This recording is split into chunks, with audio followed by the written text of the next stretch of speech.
Here we are, folks. Another Tuesday evening. Welcome, welcome. And for those who were noticing, we were a bit late on tonight. We had a few technical issues with Zoom, but we sorted them out. So we're going to have a really deep dive on data tonight. It'll be really interesting to think about some of the information that perhaps others in the property market wouldn't necessarily want to share. So it'll be quite interesting to see that. Just before I get the main show off, let me just show you the doggies, which are here. They're sort of, they've had their lunch there. They're relaxed. They're just there. And of course, as normal, we've got the rear view. Phil's there over there, so he'll be coming in shortly. Mr. Spacious himself. And we've got the various screens here, the multi-view, the chat, the other multi-view as well. And everything is running well now, I'm pleased to say. So despite some of the shenanigans earlier on, it amazes me how often when I turn everything on, not everything works. Most things work, but just occasionally things don't work. So it's just part of the equation, you know, as like a lot of things, particularly with technology, you never quite know what's going to happen. So, you know, you do it 99 times and you expect the 100th time to be the same. And then, no, it decides to do something different. Never mind.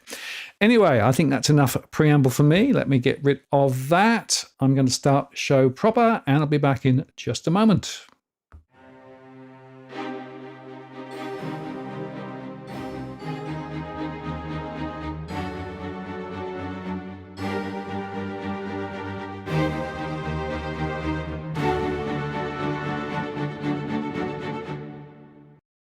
Well, good evening and welcome to this live stream on the 20th of August 2024. Martin North here from Digital Finance Analytics. It's great to have you on this evening. We're going to have a really interesting conversation about property data in particular, courtesy of Spacious tonight. Really interesting information, really interesting set of tools, and we'll get into some of the deep and dirty on that, but also talk about some of the contextual stuff as well, because there are some very interesting questions, to be bold, at the property data that's out in the public domain at the moment. And not all of it is equally kosher in my view. So we'll explore some of that. Just before I bring our guest in, let me just, as I always do, remind you, we're not providing specific financial or legal or property advice. This is a general conversation only. We moderate the chat, but invite you to put your questions and comments in as we go. And if you'd like to get your question to us, then use @WalkTheWorld. That'll get my attention. We've also enabled Super Chat, which means if you want to get your question top of the list, you can do that, or indeed make a contribution to what we do around here. Should say that we do this not for profit, but because we think there's a really important conversation to be had, and that is a conversation that we're going to facilitate now. And without further ado, greetings. How are you? Yeah, good. Thanks, Martin. Thanks for having me on the show, and thanks for all the support that I've been given over the past couple of years by, I know people have tuned in to listen to this tonight. Well, it's great to have you on. And Phil, I will say that your recent tweets in particular have been barnstorming in terms of the reaction they're getting. A lot of very insightful information that you've been sharing about what's happening in the property market. And so I'd like to do a few things. I'd like to do some deep dives in some of the data that you've got. And try and draw out some of those trends. I'm sure we'll have questions from the audience as well. But just by way of background, you've been at this, for pretty much 2 years now as a sort of it was originally a background project, but it sort of grew a bit, didn't it? Yeah. So I think we probably spoke February last year. And I remember at the time when we spoke and I showed people the tool and there was a lot of interest in the tool. That was kind of the first iteration, and looking back on that, it's still a good tool then, but it's so much more now. And yeah, it's been a 2-year journey.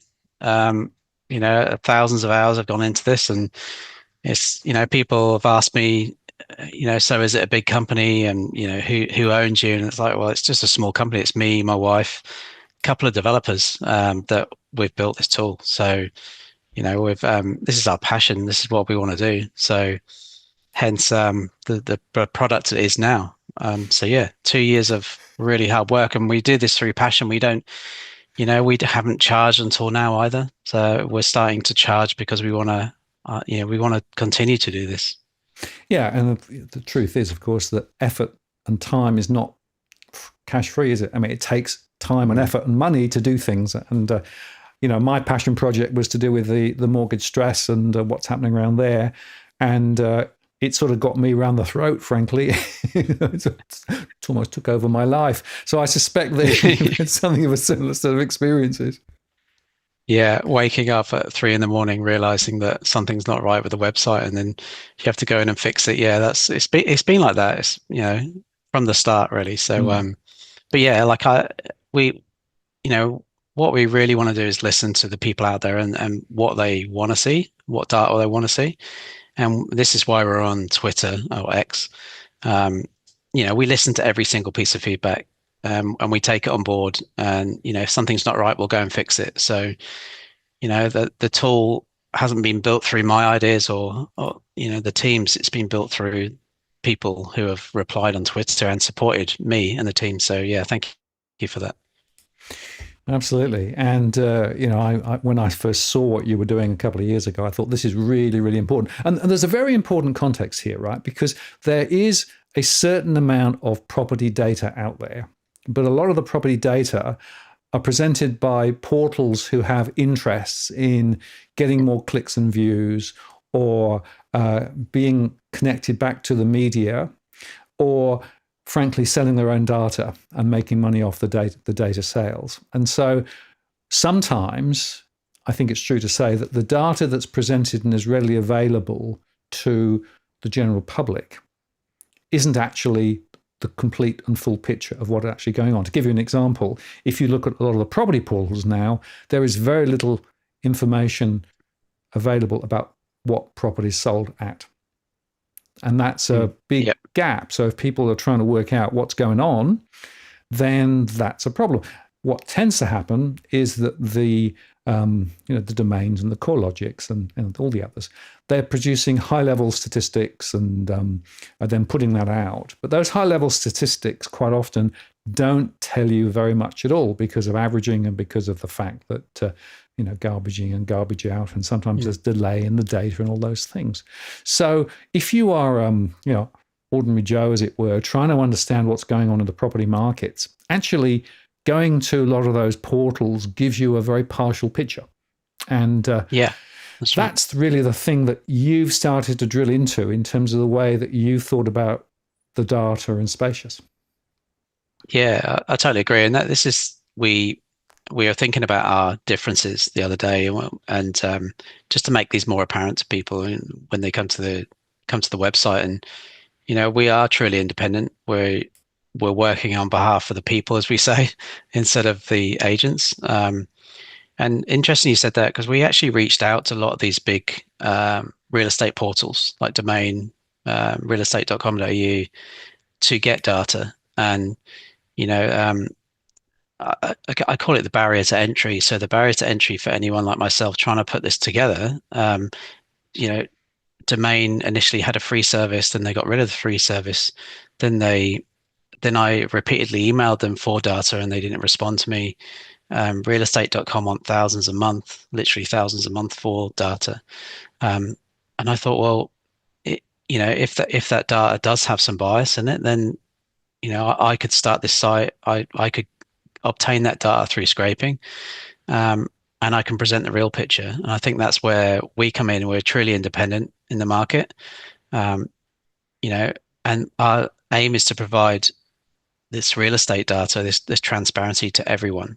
So not just the people who can afford hundreds or thousands of dollars a month to access this data. So it's providing that clear picture. And we've actually been dealing with one of the national newspaper recently, who I'll be able to say their name a bit later in the month, but they were saying that they wanted to come to us because our data was unbiased. So and we're also around auction prices and underselling and not overpricing and things like that. So underpricing. So I think that's our difference. Is we slot. There is a need for it. People want that data. They want transparency. Not just on X. I get told that all the time. Another difference is as well is our data is updated every 24 hours. So you get almost a true live picture of the trends, and as the sold properties come through. So, I know there's a delay with core logic and things like that. So I tweeted twice, I think, previously that some data came out, and that's a trend we'd actually been tracking for at least 12 weeks before. So I think we can see these trends a lot sooner than the larger portals. Yeah, and I think that's a really important observation because things are not static, Mm. markets do evolve and they do change. And we're seeing, I think, some quite interesting movements at the moment in terms of how the markets are actually beginning to take account of these higher interest rates. The Reserve Bank minutes that came out today show that they were really very, very close, to actually putting rates up.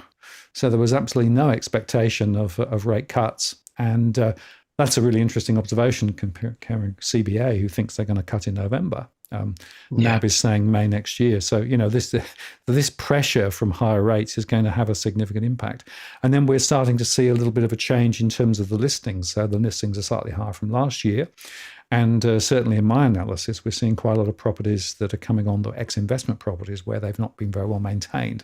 So there's a whole bunch of interesting things to go into there.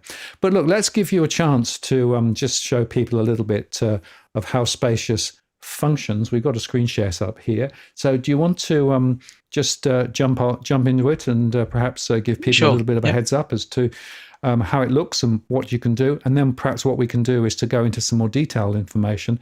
I'd like to look at specific areas. I'm interested particularly in Perth because I do think that's a market that's also on the turn, as well as perhaps Adelaide. But we'll see. So I'm switching now. Whoops, wrong one. Let's get that one there. Okay, you should be able to drive it.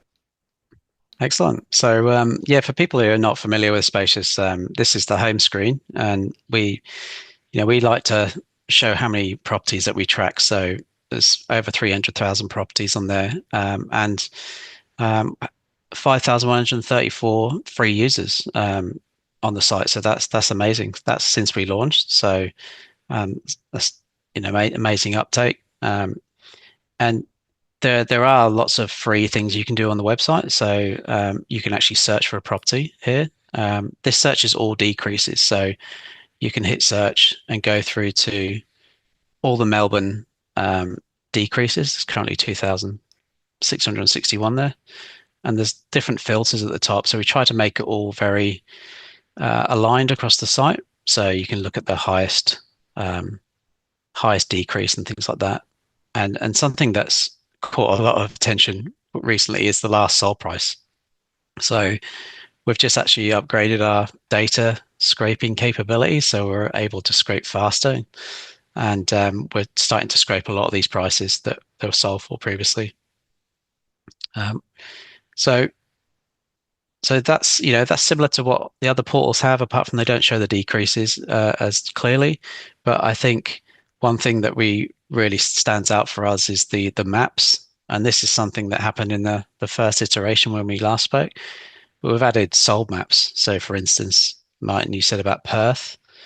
So if we just go into the Perth map, and it loads everything that's available. So actually, this, because it's free version, it's the last 3 months of data.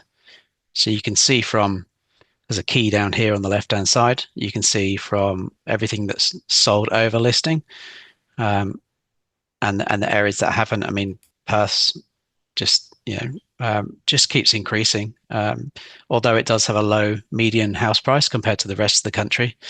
But there's areas like, if we zoom into this area here, there's quite a few decreases in this area. It's probably a more expensive area of Perth. And just explain the color coding so that people can understand what the indicators actually are. Sure. So green is everything that's sold over listing price. So if I click on here, this was listed for 875, sold for 975. So that's 11% over. Light red is anything that's sold under, but up to minus 10%. The darker red is between 10 and 20% under, and then the black is minus 20% and under. So we tried to follow like the weather style bomb radar, where black's like hail almost. So for instance, this property here is black, it's listed at 2.2 and it's sold at 1.7. It's at 20%, that's 20% under. So it just gives you the different, we found it was the best way of showing the different types of decreases. Yeah, very interesting. And just to sort of underscore a couple of things, you've got a lot of properties in that system, right? So, Yep. you update it very regularly every day. Yep. And it's giving you, very importantly, this movement, where is it? Did it sell above? Did it sell below? Have people changed their asking prices? That's also in there as well, isn't it? Yeah, definitely. Yeah, anything that changes from the original listing, we can track. Any single piece of data that we take, we check on a daily basis to see if it's changed.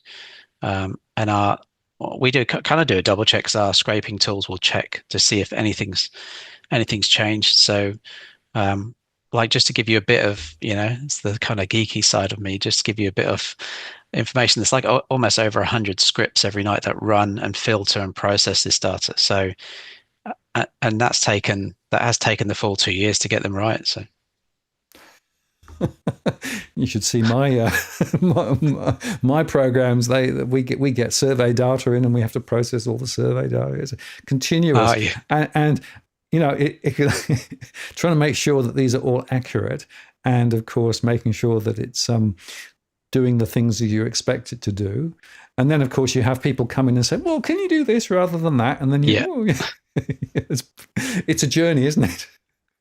It is a journey, yeah. And I don't think, I was somebody said to me just a couple of weeks ago, like, what's stopping real estate doing it? And I was thinking, well, I haven't worked for real estate. I've worked for a lot of big corporates, and, I'm a project program manager by trade. So in IT, so I know how quickly these people can't deliver a project. And I think being small enables us to listen directly to feedback and make changes on the fly without going through these arduous, lengthy processes. So if we just listen to every single piece of feedback, and I think that's why people appreciate the tool. Absolutely. And somebody's just asked there, where is that? So it's available on your site, right? So this is effectively what people can actually go and query for themselves and drill down and manipulate the data. Yeah, definitely. Anything. So you can, if I just log out, let me just log out a second.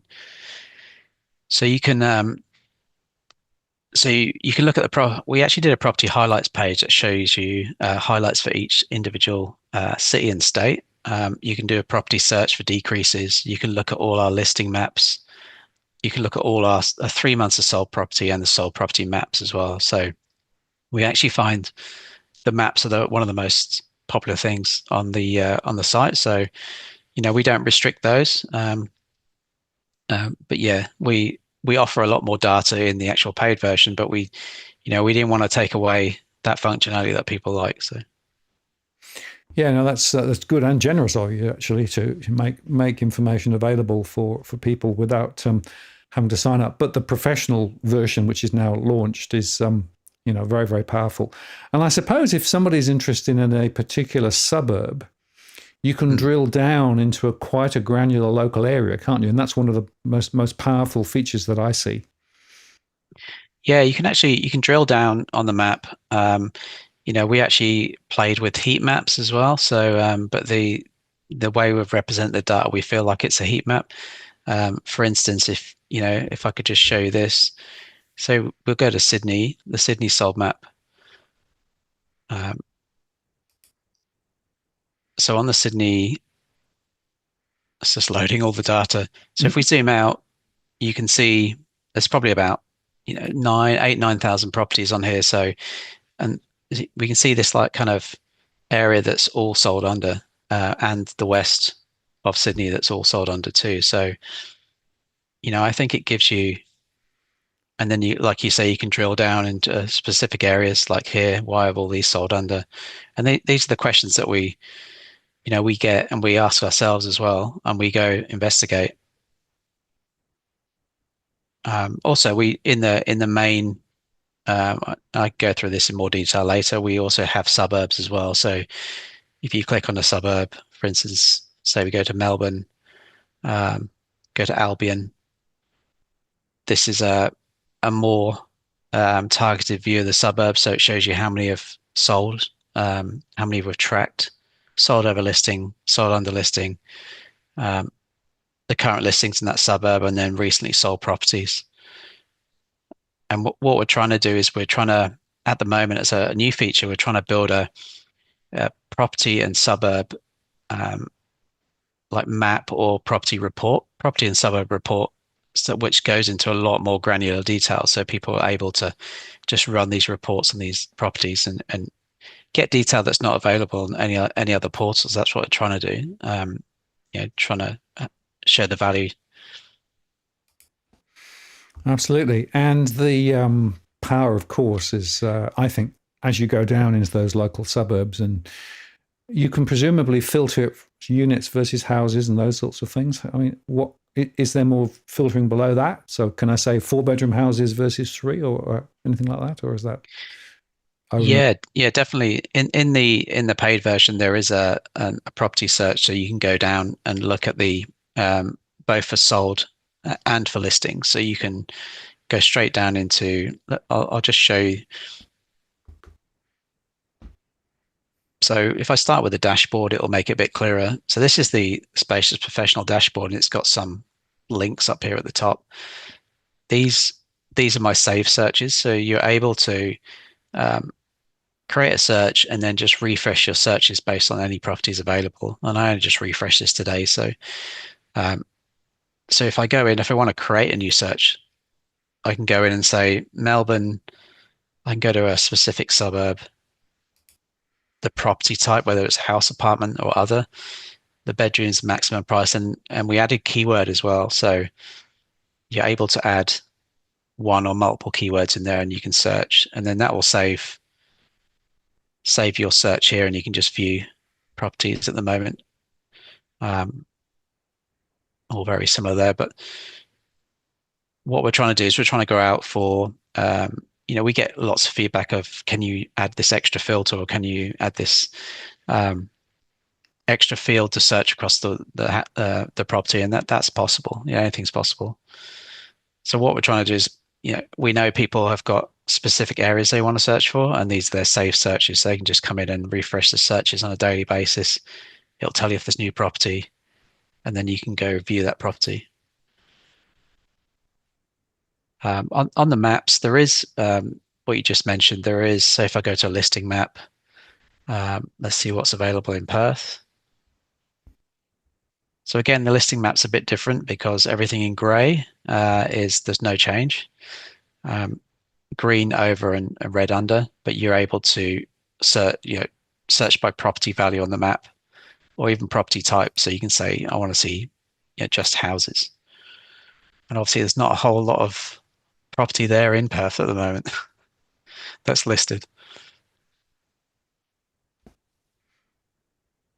So yeah, we're trying to add, we're open for suggestions. We're trying to add as many filters as possible that add value to people. So yeah.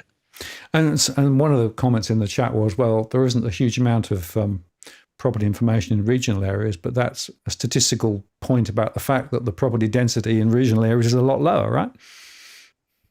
Yeah, that's right. And well, we do cover 26 areas now. So we cover, if I just go into the sold price trends that we can talk about a bit later, but so these are the main cities that we cover. And if you go into regional, here are all the regional. So Albury, Ballarat, Bendigo, through to Wollongong and Townsville. So there are areas that we're going on a bit of a data expansion at the moment, covering particularly northern New South Wales that people have asked for. So, but yeah, that's our next step, to go even further into these areas. Yeah, and not surprisingly, of course, the tension on the main areas makes a lot of sense. I do the same with my stress surveys, right? Because there are many thousands of postcodes across the country, but a lot of them have very small numbers of people and very small numbers of transactions. And there's a long tail in Australia, and I think you can get distracted by trying to get the tail sorted out. got to be looking at the bulk of the data in the main, particularly in the main urban centres, in some of the regional centres, I think, to provide sort of a maximum value to as many people as possible. So in terms of what you've actually seen, and I know you put up a couple of really interesting tweets about property prices falling quicker than perhaps people were expecting. Can we just touch on some of those? Because I think that'll be a really interesting bit of a dive on what you've actually seen. Yeah, I think that's a really good question. I think if I can just share the screen and show you, this is where I get all the data for my tweets. So, and what we're looking at the moment is we're looking at regional areas. We've tracked in the last 6 months 39,000 sold properties, nearly 40,000, and and we've actually some of these areas we've got agents paying to use our property data because they want they've said it's particularly in Ballarat as well. But some of these regional statistics are scary, really. Like you look at so this graph here shows everything that's percentage under listing price. So if you look at Ballarat, 93% of the property that we've tracked in the last 6 months has sold under listing. And then you get questions like, well, are they overpriced? And you start looking into those questions. And we do look into those. Bendigo's at 93% under, Geelong at 91%. And then you go look at the sold maps and you see how much these areas are falling. I guess the only regional areas that actually are performing well is probably places like Rockhampton. That's 30k over. Toowoomba was actually performing pretty well. But that has slowed down. But generally, the regional areas like Coffs Harbour, 44k under. Same for Ballarat. Same for Bendigo, and this is the general trend, and it keeps going. And it's interesting. What we can do as well. You mentioned Toowoomba. So Toowoomba is top of my target on stress at the moment. So it's one of the most significantly stressed areas. And the point I want to make is there is a clear correlation I see in my modelling between high levels of stress and weak property price growth or falls. And what you're starting to report now is some of the same falls that I'm seeing in my data coming from a different direction. And I think it's a consequence of a lot of people in financial difficulty in those areas. Yeah, I think so. There could be several factors. The whole working from home. People have moved out to these areas, and I know the governments in New South Wales and Queensland are asking people to go back into the office now. So and that's a fairly recent thing. So it'll be interesting to see how that goes. But then when we actually look, so on thank you. So on the screen, there's a drop down to actually say the last 6 months to the last 3 months, and you can actually see the areas change. So it's interesting. You can some of the, like if we go back to the main cities. So if we look at the last 3 months, Adelaide's actually performing quite well. And I was talking to Martin earlier. What we've done, we had a question: how do the underpricing of auctions affect these results? Well, just at the bottom here, we're tracking auction prices, and we're looking at Adelaide, and Adelaide actually sells 120,000 over their initial guide price. I think Sydney's the worst offender. We're looking at nearly 200,000 over. So the average median listing price is 1.3. That's all the apartments and everything, and then the sold price is 1.4. So what we've done is we've taken some of the auction prices out, and it affected Sydney in a way that it looked like Sydney was doing really, really well. But actually taking that data out, Sydney's actually selling 3k under. So it's pretty much level. But Melbourne's really dropped. And if we go back to 6 months, Melbourne's the same actually, but some of these figures increase over that time. So we can see that there seems to be in certain areas a bit of an acceleration, like in Canberra, Melbourne and Newcastle in the last 3 months. Obviously, Perth doesn't seem to be stopping, doesn't seem to be slowing down. We haven't seen any weakness in that at the moment.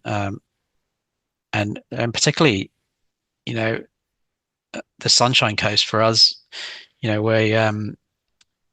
know the Sunshine Coast quite well, and it still has the second highest median house price in the country, and that was performing really, really well. That seems to have leveled off. So by changing these, going from the last 6 months to 3 months, analyzing the data, we're able to see whether areas are slowing down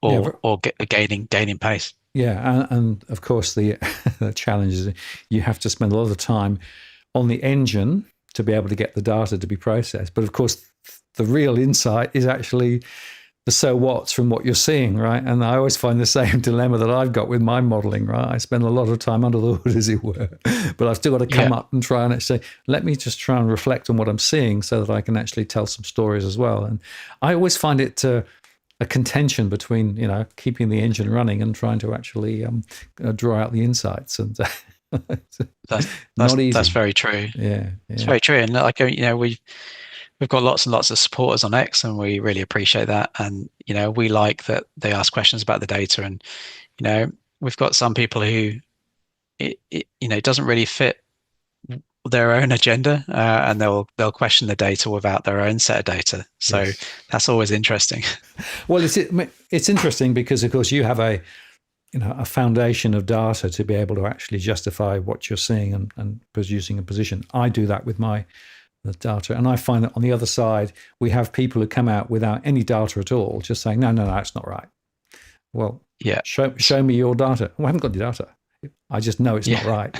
And it's like, well, what can you do with that? I mean, you cannot actually, you can never win that argument, right? Because they'll always say, well, I'm right. So if you come into a conversation with a closed mind about what you're seeing, then data's irrelevant. I think both you and I would turn around and say, actually, no, the data is king here, because the data is actually providing you a platform of insight. If you did but see it, the trouble is you don't often want to see what it's telling you.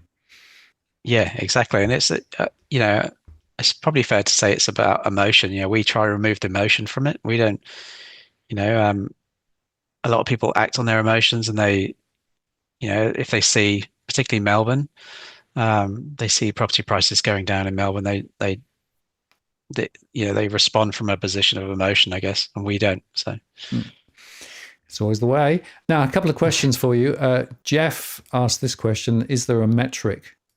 Let me just put the question up here. Is there a metric showing the trend for days on market in your database? Yeah, we do have days on market for every single property, and we're adding this to our dashboards.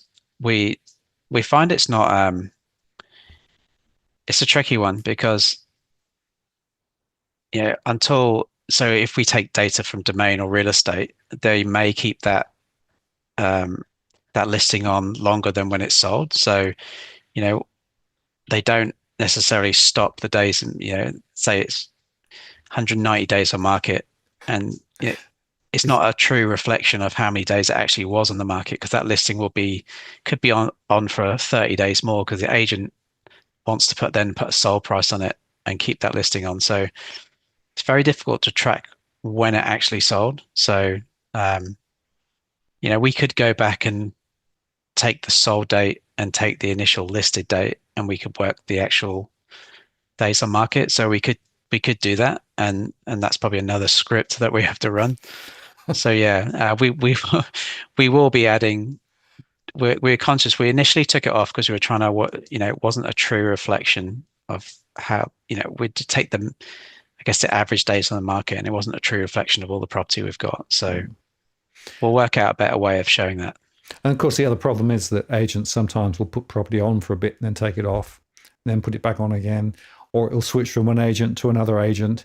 If the first agent has to see it in 6 weeks, it then disappears and then comes back on again elsewhere. So actually, it's a very complicated process to try and track what's really going on with when a property is listed and when it's actually sold. So, and the other interesting observation, of course, is that sometimes what you discover is that the journey as represented, for example, some of the other property portals, only again tells you half the story. It doesn't tell you all of the story. This was actually originally listed about 18 months ago, and it's still not Yeah. sold. That's a story that should be there, but actually that's not the story that's there. Yeah, and that's a really good point, because we just last week we're starting to scrape data for listed, not sold. So I think that's kind of a key piece of information we want to show. And also the days on market, agents they could reuse the same listing. If they've got, say, an apartment complex, they'll reuse the same listing. So that listing may stay on for 2 or 3 years while they sell apartments. So it's not straightforward to filter it, but we will work our way. Mm. It's like a lot of this, as you get into the details of the data, you realize that actually there are a lot of it depends and a lot of things that are not as transparent. I mean, the classic one I always go back to is the auction clearance rates, right? And the magic that has produced silly numbers for years on auction clearance rates, right? Because they only basically take the ones that they've been able to get information on, and so you see the listings, and then, well, actually, it's a much smaller number to start with. And so the clearance rates are completely meaningless in my view. And again, it's because of the fact that the high-level data doesn't tell you anything useful, and yet, of course, it's propagated by organizations that have interests in propagating that information, and frankly, all but deceiving people as to what's really going on. And that, for me, is it's one of the crimes in real estate. A lot of the information that's out there is, I think, deliberately dressed up to spin a yarn, to try and get people to make certain decisions and essentially walk away from reality. Independent data is a critical catalyst that actually can deal with some of these issues if you actually can show alternative views. Yeah, I totally agree. And I I moved away from the UK almost 20 years ago, and it comes down to competition. In the UK, there's lots of competition in terms of property. So the competition brings that transparency. In Australia, it's very, very difficult for someone like myself, to break into the market. And, we have broken into the market. Some of our listings, like the other day I posted, was above real estate. I mean, that's just the odd example, but we're up there in the top 6 or 7 results. So, going from such a small company, making an impact like that, and Google allows for that. Google recognizes good content, but I just blame there's not enough competition, and these.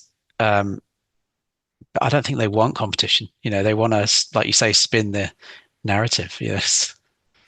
Yeah, I mean, I'm a philosopher by training, so I'm always interested in what is the agenda behind the agenda.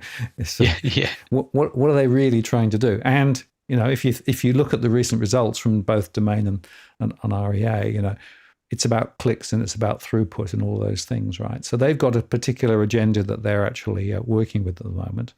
And it's interesting, if you talk to some of the real estate agents who actually will tell you the truth, they know that the information that's available, particularly publicly available on those main portals, isn't always telling the true story about what's going on. No, that's right. And that's fascinating, because other agents use the data when it supports their particular view of what's going on, but when it doesn't, they don't. So, there's a lot of uncertainty below the hood, shall I say, to put it politely.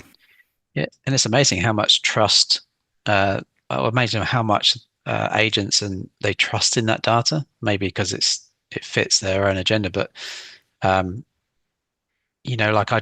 we've got agents using our platform, which is amazing, which is great. Some signed up for a yearly membership, which is awesome, and it shows. Particularly, we do have an agent section, and it tracks agents that are selling over and under, which we just. People said to me, "Don't do it," but I did it. So. And it's good because we've got the national newspaper using that information to show underquoting, so underpricing and then selling over like it is in Sydney for auctions. So, I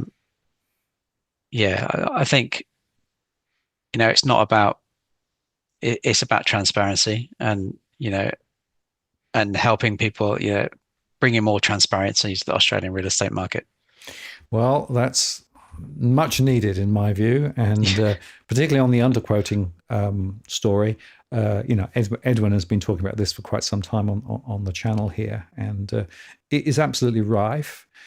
And it's very hard for vendors to try and actually get good intel as to what's really going on. So this is another example. If you were actually a prospective vendor of a property, in other words, you're thinking of selling, will do you quite good service to have a look on Spacious and say, well, what's happened in the immediate area in the last 3 or 4 months?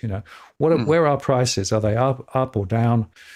What are some of those critical data points? Because that allows you then to have a much more intelligent conversation with a real estate agent. And I chuckle because I've armed a few people through my one-to-one service, right, when they're actually thinking of, well, maybe we should put our property in the market, right? So I've shown them some information and pointed them also to the in New South Wales to the the source of truth in terms of sold property, because you can actually get that for New South Wales publicly. And people have been amazed that, actually, this information is available. And then you can have a much more informed conversation with an agent. And the agent also then realizes they can't just do the BS trick. And so it's keeping the industry honest, which I think is really, really important. And that for me is part of the challenge of what you're doing and what I'm doing, is to try and provide better information, alternative information, so that people can actually make better decisions and also help keep the industry going in the right direction. Yeah, you're right. And that's what people want, though. People have reached out to us and say, we want this transparency. So I think there's a bit of a shift in the market and how people, perceive agents and things like that. I mean, and there's some, don't get me wrong, there's some great agents. I've worked with some great agents, and particularly the rating my agents sites, there's quite a few out there. I noticed they leave the key details out of the difference, how much the listing price and sold price was. They just go for medians, but they don't say, like, I can just show you quickly on screen. So if I go to, if I go to a place like Albury, so everything in green here for these agents, they've sold over, or or they have a difference of 0 or plus. So for this person here, they've sold 4 properties. The property type's generally a house. Their median display price is this, and their median sold price is that. And if you do go to places like Sydney, you can see. I'm colorblind, but even I can tell. So 27 properties, generally house, medium display price is 2 million and medium sold price is 2.7. So out of 27 properties, and most of these are auction. And you can actually go look at all those properties as well. You can do view sold, and you can show the different types of property that's sold there. But yeah, these are all the people who have sold over, and there's some huge numbers. And they're right, like out of 23 properties, medium display price 1.3, medium sold 1.6. So, but this difference is what people leave out, and and it also shows the underperforming agents as well. But yeah, this is Sydney, so there's quite a lot of there is a problem. But yeah, I mean, this information should be available to people if they want to select an agent. That's what the Rate My Agent site should be showing, but they won't, because their audience or their paid audience is agents. So are the agents. So again, there's a bit of bias. They have an interest in hiding some of the bad performing stories and focusing on, you can find lots of really good real estate agents. So again, you got to understand the agenda, right? That agenda is really important. But actually the positive side of that is other agencies can then say, actually, we don't undervalue property, or we don't go into auctions setting a low guide price and then sell it for 500,000 more. So they can use that data to their advantage. Yeah, absolutely. And there was a comment here which I thought was quite good. Didn't work for me. An agent called me a troublemaker for bringing data. Because it only happened in Australia. A troublemaker. Yeah. Yeah, it's Yeah. That's probably what they call me as well. But yeah, well, yeah. and me as well. So unfortunately, and Edwin, who by the way, somebody said, why is Edwin not live? Well, we have had Edwin on live, and we'll have him on live again. Of course, he does a Monday show, so that's the story there. But it is interesting just watching the dynamics here. And the more that you can actually share information with people and the more that they feel empowered to understand what's going on, then the more opportunity they have to make better decisions. And that's, to be honest, what this is ultimately all about. Now, Yeah. And we're go on. trying to roll that up. Sorry, we're trying to roll that up into um, a property and suburb report. So, Mm, if you've got a membership, you'll be able to do reports. So what we're going to do is we're going to try, take all of these statistics that are all across our website and narrow it down into just one report. So if you're looking at a house, you get all the information, or even if you're looking to sell, you can look at all the agents. So yeah, it's about presenting that data in the right way, like we did with the maps. So yeah, that's coming in the next 6 weeks. So always more to come. No, it's great. yeah. That's the problem. You can never say you finish, right? There's always more things to Oh, do. Um, absolutely, yeah. yeah, you mentioned Melbourne. I wouldn't mind just going into a little bit more detail, specifically looking at some of the mapping for in and around Melbourne, because that has been a troublesome area for quite a few months, and it looks to me as though there's a continuing trend of more drops in prices. So, do you want to just walk us through some of the highlights in and around the centre of Melbourne? Yeah, sure. So I'm just bringing up the sold Melbourne map.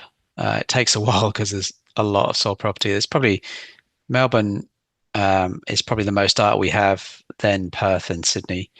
Um, but yeah, we cover a wide area in Melbourne, and people are even asking us to go out into the Yarra Valley, which we're doing as well. And there's an interesting question the other day is, can you do median prices by the radius as well? Because it's such a huge area here that we can exclude certain areas or certain postcodes and do a median on that. So we can do that. But what it's interesting. So if we look at Melbourne as a whole, if let's start with right on the south coast. This area, or the Rye Beach, all these beach areas, um, it's just constantly dark red or black, which is under 10%, under 20% under the listing price. So, and a lot of these properties have been on the market quite well over 100 days. So, they are struggling to shift property down there. And I think these are probably, like, from what people have said before, more holiday home area. People have bought second houses and then they realized that, the market's going down. They want to shift them. So this really hasn't changed in the last 12 months. It's just been constantly like this. There are some green in here, which we didn't see before, but that's interesting. It's wishful thinking. But if we go back up, um, I'd say that that there are pockets that are, you know, that prices have gone up in terms of, selling over sold price. For instance, this pocket here, um, which is it Bentley East, McKinnon? There's a lot of, this is quite, properties have sold over in the area. For example, this one, a 6% over listing. So there is demand in that area, but the closer you get to Melbourne city centre, around apartments, I would say apartments, have been affected the most across all of our cities the main cities that we track, like Sydney, Melbourne, and not necessarily Perth, but there's been a real impact on apartment prices, particularly selling under last sold price. So people are losing out there. Um, yeah. So, and then the west of Melbourne, in this area here, Williams Landing. I mean, this is probably what Geelong looks like a bit further around. It's just a sea of red, a sea of um, properties selling under listing. But yeah, it helps you give you a overview of the different suburbs, but there are areas that, say this area here, that's selling over. So there's demand in that area. You can also filter by property type. So we can just go apartments. There you go. That's a view of apartments.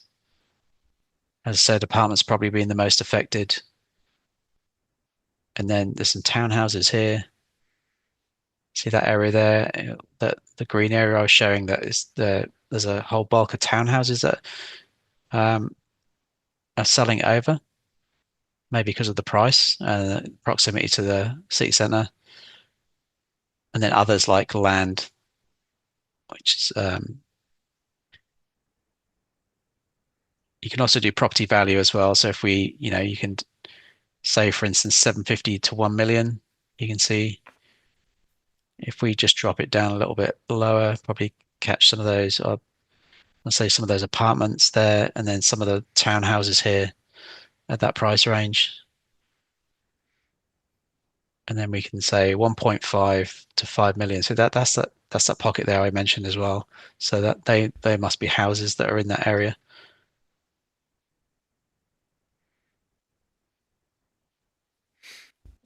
So that's the sold map. Does anyone have any questions on that? It's very interesting. And Cookie Boy just threw this one into the mix. Which capital assets are rising, which ones are falling? Of course, the point is that at the aggregate level, that doesn't tell you very much at all, right? That's why this approach, where you actually are going into specific areas and looking at units versus houses in particular areas, is significant in terms of its power, right? Because the aggregate averages don't tell you that much. Yeah, that's right. And we can, in our suburbs area, you can drill into those suburbs. So if you want to know more data, you can go to that suburb, for instance, the one I just highlighted, and you can see what's selling over and under. And you can look at the listings and the sold as well. But I think another interesting area that's quite contentious is the selling under. So Melbourne does have the most selling under, but it obviously has the most listings too. So if I go to selling under,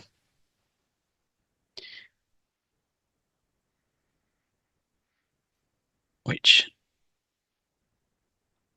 is taking a while, but for some reason, we can come back to that. But yeah, Melbourne, has about 700 selling under listings, and mainly, I say they're mainly all focused on apartments, but there are a few interesting houses that you kind of dive deeper into. Why are they selling under the last sold price? And mainly, the ones that are having the issue of sold probably mid 2022. Yeah. So yeah, they're selling 2 years later. Mid 2022, was that COVID or towards the end of COVID? So yeah, they're the properties that, apart from apartments, that generally, some apartments from 10 years ago are now selling under, but generally houses are all selling under from the last sold in 2022. Absolutely. Now, can you do me another favor? I want you to go down to Hobart, because I've been watching the deterioration of that market for at least 18 months. And for the first 6 months of that, almost everybody said, we're not seeing it, right? Are we seeing it now? Yeah, I don't think Hobart has ever, well, saying that, there has been some sort of leveling out or even bouncing back of Hobart. Let me see if I can pull it up. My computer's slow on this end. You may have a few other people also trying to get in at the same time, so possibly there could be a capacity issue, because there are a few people watching. Yeah, well, it does handle that. It's got a very efficient server. Okay. But yeah, so let me just go to Hobart.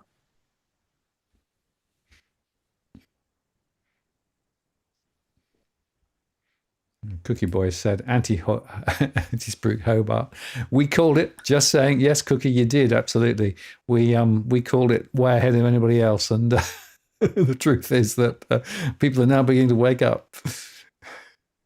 Yeah, well, I'll try get this Hobart up while I was speaking, but Yeah, yeah, yeah, yeah. No, I, that's fine. I think Hobart was the first area that we noticed that was impacted. So, Yeah. like I posted the other day on Twitter that um, a property had lost $500,000 since the last sold price. So, if they sell it for that price plus fees on top, it's a minimum of $500,000 loss. And there's two properties, all from 2022. Mm. Um, so I think there was an exodus of people, maybe the working from home people who went down there. It's difficult to know why people bought down there. Um, There was a lot of interstate purchase. I saw in the prior 18 months to 2 years. So a lot of people were actually buying for investment purposes rather than actually wanting yeah, to go live there, right? So, and then of course when the capital appreciation stopped, then suddenly the whole investment story basically stopped. And one of the things I calculate is the net investment yield, which is the true return rather than actually the theoretical price versus rental, which is the one that people always quote. And it went very badly negative down there, and it continues to sow. So it's, as Cookie says, maybe it's going to be a repeat of Perth in 2008, or 2006. So, yeah, maybe.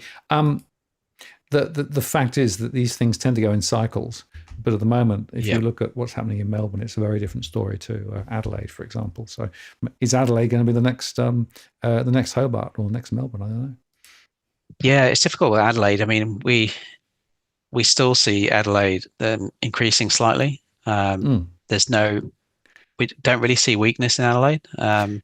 It's not increasing like Perth is. But yeah, we haven't seen, people are not dropping their prices as much. And But then again, there's a lot of interstate interest in Adelaide at the moment because of the fact that prices are still holding up and in fact still going higher in some areas. And the absolute purchase price is relatively low compared with some of the other places you could buy. So that's why we're seeing quite a lot of, again, interstate interest in around Adelaide. So talk to the local Adelaide community, and they're still being priced out of the market quite badly in some cases. yeah, I agree, and I heard some of those comments as well. And I think people were like, I because I'd post something about properties in Hobart selling under last sold price, and Mm. people say, "Oh, we need some more of that in Adelaide." Mm. But but yeah, yeah. So just on Hobart though, that was the first area that we tracked. Pretty much, we saw that prices were dropping, Mm. um, and we shared that at the time. This is probably well over a year ago, and we were sharing that. But we did notice, once we started tracking sold in more detail, we noticed some of the places were selling slightly over. So the properties must have found a level, and but they were going down for at least a year before they found that level. So, um, but still, like we have, I think I probably got 40 or 50 selling under last sold price in Hobart, and we don't track that many listings there. So yeah, it's definitely an issue, and you can see that in our members areas. Yeah, I was thinking I'd be interested to know whether, in fact, you have a greater number of people attracted in areas where prices are rising versus whether they're falling. Whether people don't want to know the bad news if prices are actually falling. I find that quite often, by the way. Quite a few people like to know what's going on until they actually see what the real information is, and then they say, "Oh, I don't really want to know that." Yeah, that's right. Yeah, it's so I'm just still trying to get this back up here, but That's right. um, yeah, I say like the one area that stands out is obviously Perth. The median price is still very low, although people say I cover a really wide area, Perth, and that would affect the median price, but still compared to the rest of the country, you're looking at, I think it's around 700,000 the median Mm. price in Mm. Perth. Um, on the Sunshine Coast, it's like 1.3 million for a house. So it's still even people I speak to, friends, family, and people through Spacious, they want to invest in Perth because that's the only place they can realistically buy or enter into. So I'm seeing a lot of that again, East Coast going across to the west at the moment as well. Now, Edwin asked an interesting question, which would be interesting to get your view on. Edwin says, I can see the value in the information, but how long is the data lag from sale to settlement is 6 weeks to registration in the LT office, another 4 weeks. So what's your thoughts there in terms of the immediacy of the information that you have? And he's talking here, I guess, about specifically the settlement value. Yeah, is this recording the sold price? Yes. Is this the lag? So this, yeah. So yes. So the agents. So what we used to do is once a property went under offer, we used to take it off the website. We don't do that now because we want to track, under offer to then sold. We generally find there's not that much of a lag because the agent will want to update the listing as soon as possible to say that they've sold that property, because they're not just promoting the property, they're also promoting we've sold it and we sold it overvalued or whatever. Sometimes they withhold the price if they feel that if it sells under. But we don't see much of a lag in terms of from when at the sale to when we actually get the sold price in our database. So just to be clear, the sold price that you're using, and then is effectively what the agents have put into the transaction. Is that right? Yeah. So the agents would then it'll go in domain. It'll go from listing to under offer, and then once it's done for, it's gone through the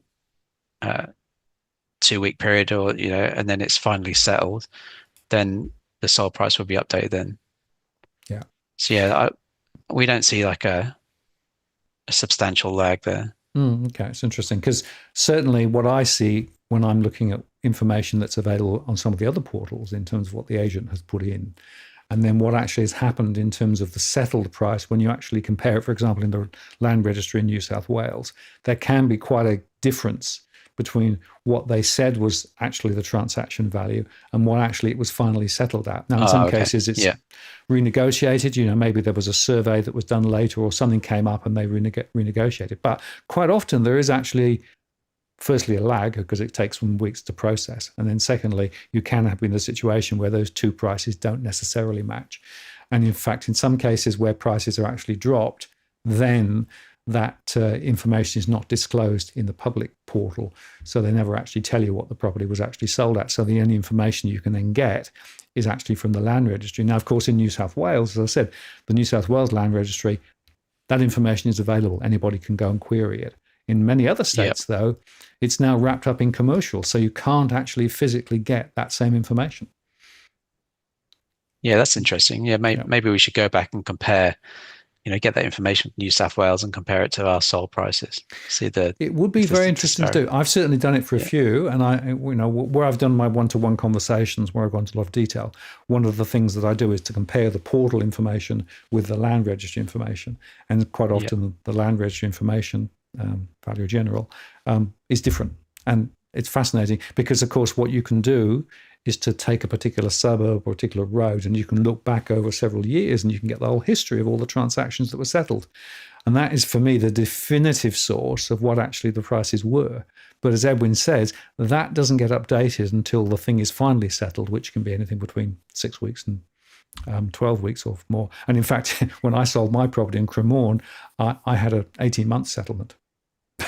So it wasn't actually settled until way later. So I messed up somebody's statistics somewhere when I did that. That's interesting. Yeah, we'll take that on board and we'll have a look at that. See if there's a difference between the land registry and our prices. Yeah, our sold prices. Edwin says it's an average lag of 10 weeks in New South Wales, which I think I'd agree with. So it is interesting. And again, it's a matter of understanding the source of the information and the robustness of the information. I think ultimate truth lays with the land registry, because that is actually the legal transfer of the property and the value of the property. So that's right, not just the agent entering it into the portal. Exactly. And I do underscore it's a bit like some of these stories about auction clearance rates. Well, of course, if the clearance rates, if the price was good and the agent cleared, then he'd put the information in. But if the price was low or it wasn't cleared, they're much less likely to put the information in. So that's part of the behaviour of the system. If you are relying on agents to be truthful all the time and do the right thing all the time, some will, some won't. So that's what you've got to be a little bit careful of. Interesting. Yeah, I think so, and I think they, I know I've seen just lately people saying that, like you mentioned earlier, is that a lot of people are withholding prices, and that could be to do with the selling under expectations. So, yeah. Yes. It's actually true. And in fact, I've done some analysis recently for a couple of people, and we were looking at areas where prices had dropped dramatically. And when I say dramatically, 10 or 15% from their peaks, and no sales had a recorded price in the property portal in this particular area. None, not one, right? Yeah. And then I went and looked at these, because it was in New South Wales. I then looked at the data in the New South Wales registry data, and you could see that, in fact, yes, they settled well below the expectations. Yeah, that's interesting. I mean, maybe that's a stat we need to work on as well. That's for more transparency. Yeah, and just to be clear, Edwin just bowled this question. So, how are you obtaining a sale price? What you're doing is you're picking it off the scraping, effectively, right? But it's not the same as the settlement of registration value. That's a different record. That's not the record you're getting at, is it? That's right. Yeah. So it's anything that's updated on the portals, we'll take and record it. Yeah. Yeah. Yeah. Exactly. Very interesting. Yeah. So I'm right. As it's live, my computer's not actually working from my end. So okay. But I'm happy to keep answering questions. Yeah. No, that's fine. And in fact, a couple of other people have said they're having difficulty getting in on Spacious at the moment. So I'm not sure why that is, but somebody suggested maybe the government turned it off. I wouldn't be surprised. I mean, like, I actually monitor, the uptime of the server, and it's always available. And we get about 1,000 people a day access server.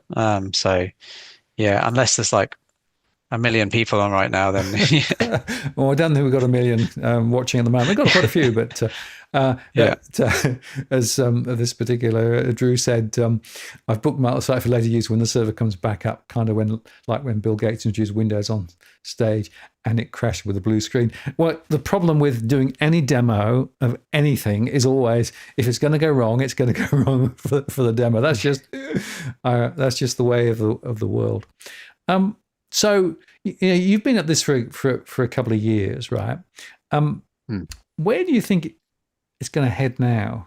What plans have you got to take it forward? At some point, are you going to sort of draw a line and say, "I'm finished," or is it a perpetual project? Yeah, it's like when we released the members area, I thought I could have a bit of a rest for a few days, but within a day we were building something else. So I think I think for it to be sustainable long term, we needed the members area. So we've offered, for the best part of 2 years, we've offered free statistics. The whole website has been available for people to use. So if we want to grow the company, provide even more transparent data, we need to provide a members area to get some revenue in to pay for that. So essentially it's a business, but we also don't want to alienate people who like the maps and things like that. So there's a bit of a balance of that. I think we see this. The thing is, there's lots of different types of users on the site. So we've tried to categorize those types of users like we do in projects. So I don't want to go all corporate, but there's different types of users. So we're targeting agents. So agents may sign up for a 12-month subscription plan. We've got some agents doing that, looking at the agent data actually and comparing their agency. There's also a type of user that probably only wants the site for a few days or a week. They want to get the information, they want to go. So we've tried to offer different membership packages from 2 weeks 1 month, 3 month, 6 month, 12 month. So that caters for all the different types of people. I guess another area is if someone's looking at a property, like a lot of property portals have property reports. So, we want to provide those property reports for people looking at a specific property, not just at stats as a whole. So that's another different type of user. So I guess we want to identify those different type of users and then provide real um, concise statistics to them. And I think we've provided the real estate's portal and we'll continue to build that portal as well. We say to people there's new features every month. So if you sign up, there are going to be new features every month. But I think, we'll go down the property report and suburb report route, and that'll be our next iteration. And it's generally getting feedback from people. So if people say, I want to see this and we think it's a good idea, then that'll be another iteration after that. It's basically making it sustainable so we can continue to work on this full time in the future. We also had another interesting, somebody reached out to us from Dubai and said, they want to advertise on the portal. So there may be an opportunity to do some international real estate. I don't want to take the focus away from Australia, but at the same time, showing what's other areas in the world that you could potentially invest your money in, like maybe apartments in Dubai and things like that. So we might do a map focus of that. So you have a map of all the developments that are currently happening, but just comparing prices from around the world. I think that works particularly well on Twitter too, and X. I see people comparing a chateau in France to like a shack in Sydney. So, I think people are interested in that and see what, as a comparison. But that's not, Australia's our main focus, and we'll continue to develop our members portal, but also identify those different types of user. Because initially we said 19.95 a month, and then people were saying it's too expensive, but it depends what type of user they are. It's not expensive to someone who wants to see all the statistics, but for someone who wants a property report, maybe they don't want to pay $20 a month. So we'll continue to make it accessible for everyone. Yeah, and price pointing is always difficult, right? Because as you say, you have a diversity of users. I have exactly the same issue at my end, where I've got some large organisations who, frankly, if you said it's 2 and 6 they said it's not worth paying for, right? They need to pay a lot. They need to feel as though they're getting a lot more and paying a lot more. Whereas you've got other people who actually just want a piece of information. So trying to work out the sort of the mix of different plans for different types of people it's no mean task, actually. Yeah, we keep refining it. So since we launched, we've refined it like 3 times now. But we do it through customer research. So and we don't pay for that research. People volunteer it, which is great. So we're not going to go change something if we haven't received a piece of information that's worthy of changing it. So yeah. Yeah, absolutely. Well, we've pretty much come, I think, to the end of the show. Questions, I think, have pretty much dried up. So there's a few, other threads going on in the chat, but I think we've covered the main things. So I just want to say thank you so much for coming on, sharing some insights in your massive project and what you've done there. And I'd say to people that this is a really, really important alternative source of truth relative to those you might find elsewhere. And as you can see there, the mapping is really quite powerful, and certainly it shows some of the trends and some of the highlights. I look at it quite often. And also follow Spacious on X or Twitter. You've got a huge following now, which is great, because you do actually post a lot of insights there as well. Oh, it's amazing. Yeah, we started, I remember when we got 500 followers and we were happy with that. Over 6,000, I think 600 now.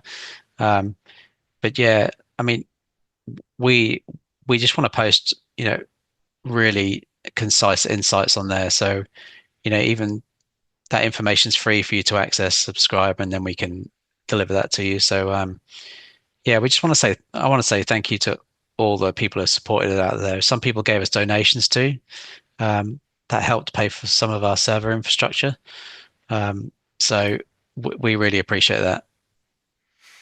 Yeah, absolutely. Well, Cookie is saying, awesome stuff, Phil. Keep the great info coming. Looking forward to seeing those mocking come up with their own site. Exactly. This is a non-trivial exercise, right? Non-trivial exercise is the way I think about it. And as one data scientist to another, I can sympathise with all of the hours and all of the hard work. But well done. And keep plugging away. I think it's really important. I was about to say, I feel like a scene out of Beautiful Mind film. He was writing on the wall, or the blackboard, and it's the complex calculations, and he's going mad. So yeah, that's been me a few nights. Absolutely. The last 2 years. Well, Otto says the more they tag and quizzes you feel, the more confident you can be that you're doing something of value. And I think that's exactly right. And it's a bit like the mortgage stress stuff. A lot of people criticize it because they don't want to hear the message. But the fact is that these messages are really, really important. It's another source of truth. And those people who are actually trying to make good decisions about property or anything else, for that matter, relating to financial matters, get multiple sources of information. Don't rely just on one source of truth, because guess what? Some of the other sources of truth may actually not be completely accurate or right. And don't go down the rabbit hole of just trusting one source. Spread the risk and spread the message. But when you actually understand that there are alternatives out there, and some of those alternatives can provide a better source of truth, then of course that's the beauty of it. Yeah, I agree. People can use our site, which we really appreciate, but go to other sites and see what they're doing too. Multiple sources of data, but we try to bring all that together to help people. We do the research for them. So absolutely. Now, Cookie just bowled this one in. How much are the prices for subscriptions? Everyone going touch that, you're welcome. If you don't want to, you're welcome not to. Yeah, well, a Spacious Professional, we've got a 2-week $9.95 trial, so you can use it, and that caters for those people who just want access for a week, and then they move on. Also got a free trial for the year membership as well. So and with for the monthly membership, if you can also use the code Spacious10, which will give you $10 off. So there you go. Great. Well, you heard it here, folks. There's a way to get a bit of a discount too. Phil, I want to say thank you so much. Really have enjoyed chatting with you. Congratulations on all the work you've been doing. And we should touch base again a bit down the track as things develop. And thank you so much for coming on and spending some time with us this evening. Really appreciate it. Yeah, thank you, Martin. I appreciate your time on the show. So thank you. Wonderful. Right, I'm going to take you offline now. I'm going to close the show. Cheers. There you go, folks. Hope you enjoyed that. Very interesting conversation. Very powerful data there. And check it out once the site is available again. And just to say that next week, there will be a conversation with Adam Stokes on crypto. We're going to look in some detail at some of the recent developments. Quite a lot have been going on. So join us for that next week. Just before we sign off, the dogs are still in their baskets, looking as though they haven't moved. They have moved a little bit, but not much. And are looking like they're going to need another walk quite soon. So that's my next agenda here. Anyway, thank you very much for spending time with us this evening. Hope you enjoyed it. And I'll look forward to seeing you on the next show. Live show next Tuesday, of course, as normal, and recorded shows the rest of the week. This is Martin North from Digital Finance Analytics, signing off. Cheerio.